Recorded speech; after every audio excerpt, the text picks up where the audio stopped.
Hello everyone, good morning, good evening, good afternoon. आप ये जब भी ये लेक्चर देख रहे हैं, आई होप आप सब बहुत अच्छे होंगे।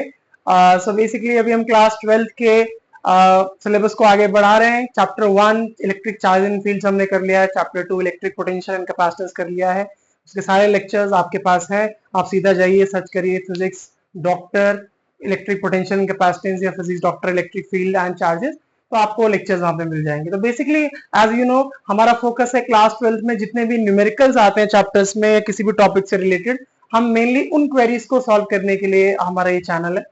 तो अभी हम चैप्टर 3 की तरफ बढ़ रहे हैं। ओके, तो ऑफकोर्स चैप्टर 3 हमारा क्या है? Current electricity. तो करंट इलेक्ट्रिसिटी ऑफकोर्स काफी बहुत डराने वाला चैप्टर है, क्योंकि यहाँ पे जितने भी न्यूमेरिकल्स हैं थोड़े से ट्रिकी जरूर है, लेकिन हम कोशिश करेंगे उनको जितना सिंपलेस्ट तरीके से हम उनको सिंप्लीफाई कर पाए और आप लोग के लिए मैं उनको आसान कर सकूं। सो टॉपिक वाइज चलेंगे हम, और टॉपिक में जो भी हमें लगेंगे क्वेश्चंस बन सकते हैं हर टॉपिक से। जैसे कि हमें पता है जहां जहां से क्वेश्चंस आते हैं, जैसे कि एक रेजिस्टेंस से कोई क्वेश्चन बन सकता है, या फिर आपका टेम्परेचर कोफिशिएंट ऑफ रेजिस्टेंस से बन सकता है, किरचॉफ लॉ से बन सकता है, अबीटसोन ब्रिज से बन सकता है, या ईएमएफ के कॉम्बिनेशन से बन सकता है। तो ये सारे लेक्चर्स हम करने की कोशिश करेंगे। सो बेसिकली आज हमारा जो टॉपिक है वो है thermal coefficient of resistance. Thermal coefficient of resistance के ऊपर हम आज का अपना लेक्चर शुरू करेंगे।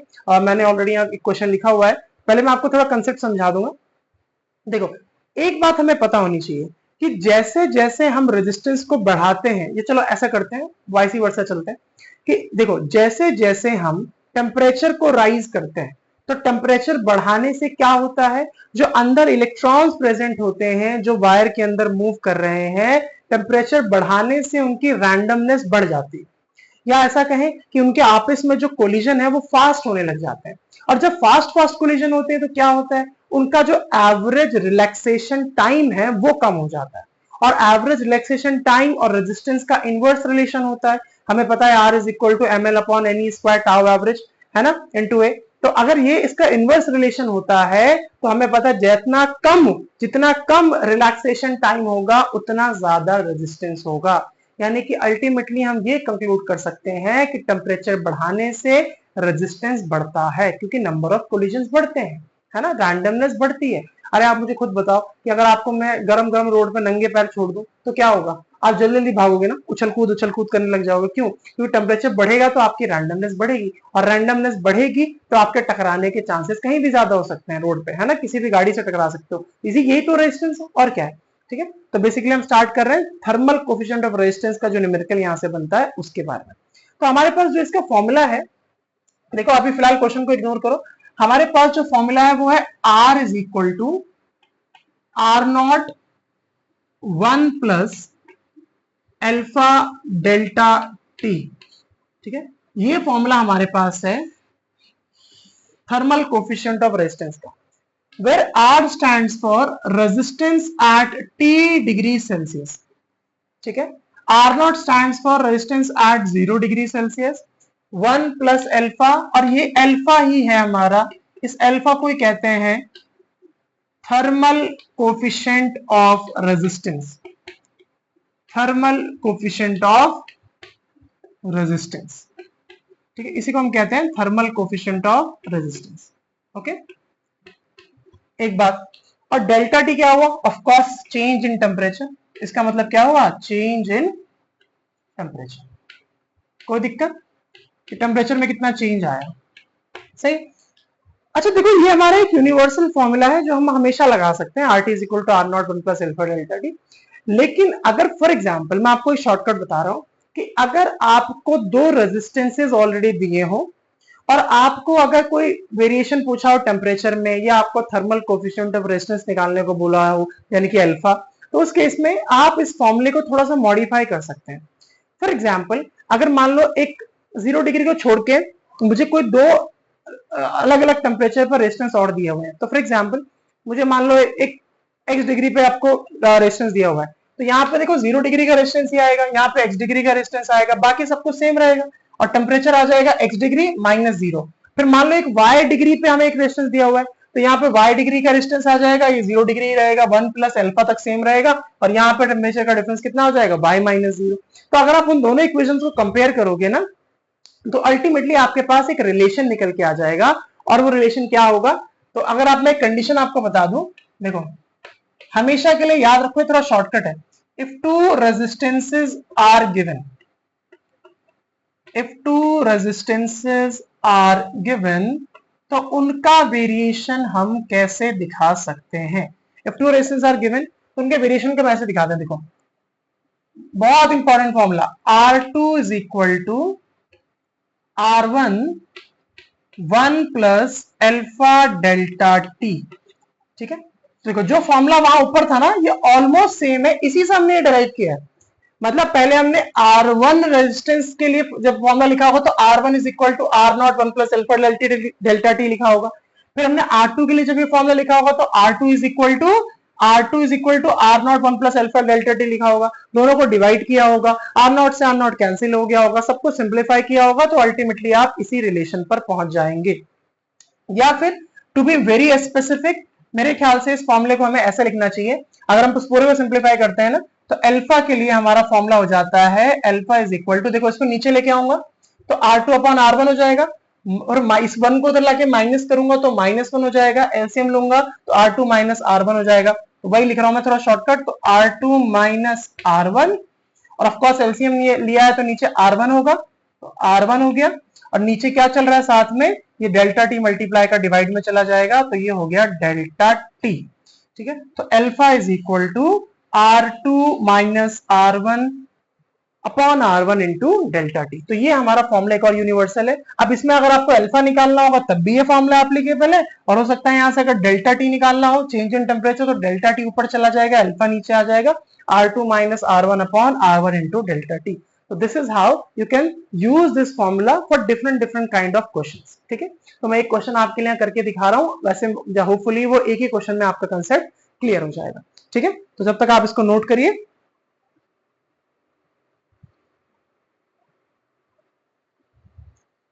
ओके, तो now we have this question.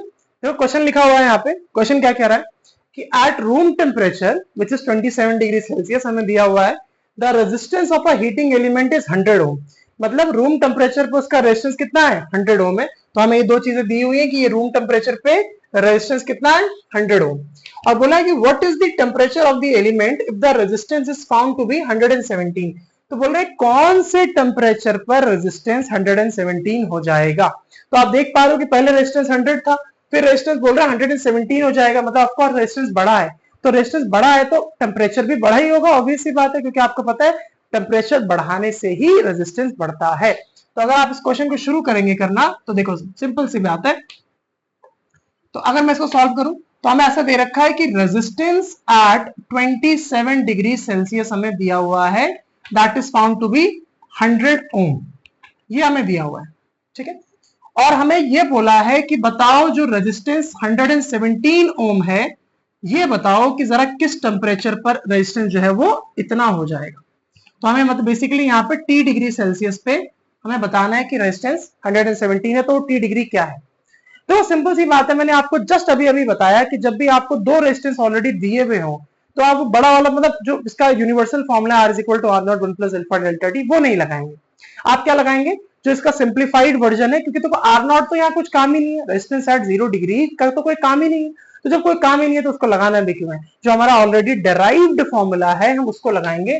तो देखो फॉर्मूला क्या है, मेरे ख्याल से मैंने आपको फॉर्मूला बताया था अभी, तो यूजिंग, देखो वहां मैंने आपको बताया alpha is equal to R2 minus R1 upon R1 into delta T, और लेकिन चाहे तो आप डेल्टा टी को ऊपर ले जा सकते हो, अल्फा को नीचे भी ला सकते हो। तो देखो पहले तो मैं बाकी सबको सेम लिख रहा हूँ, तो ये मान लो लेटेस्ट से ये R2 हो गया, ये R1 हो गया, यहाँ पे R1 हो गया।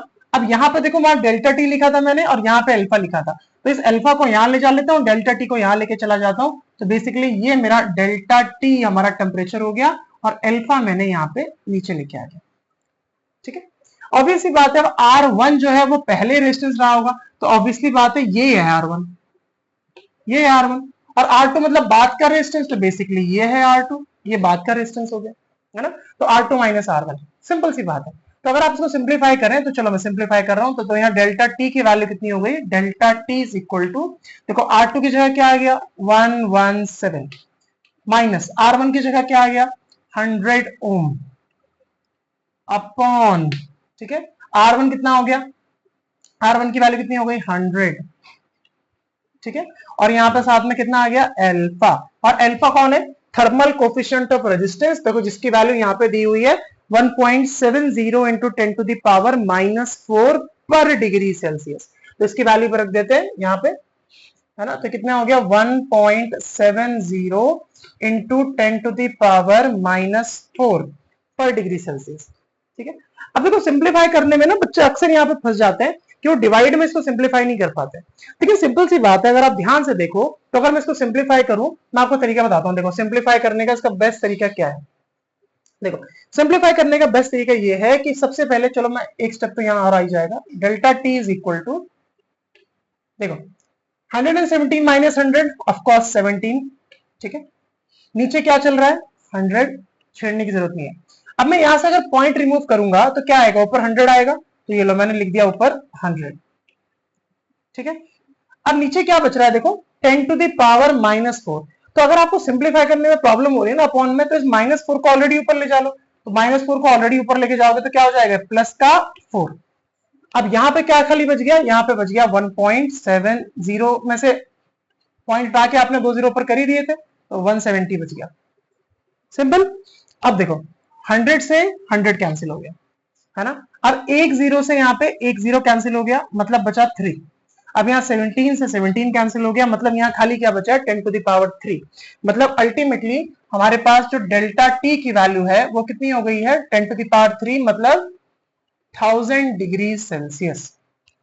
लेकिन डेल्टा टी मतलब चेंज इन टेम्परेचर होता है, किसका चेंज इन टेम्परेचर, मेरे ख्याल से R2 माइनस R1 का, मतलब जो रेजिस्टेंसेस का जिस टेम्परेचर पे रेजिस्टेंसेस थे R2 और R1, ये वो डिफरेंस है।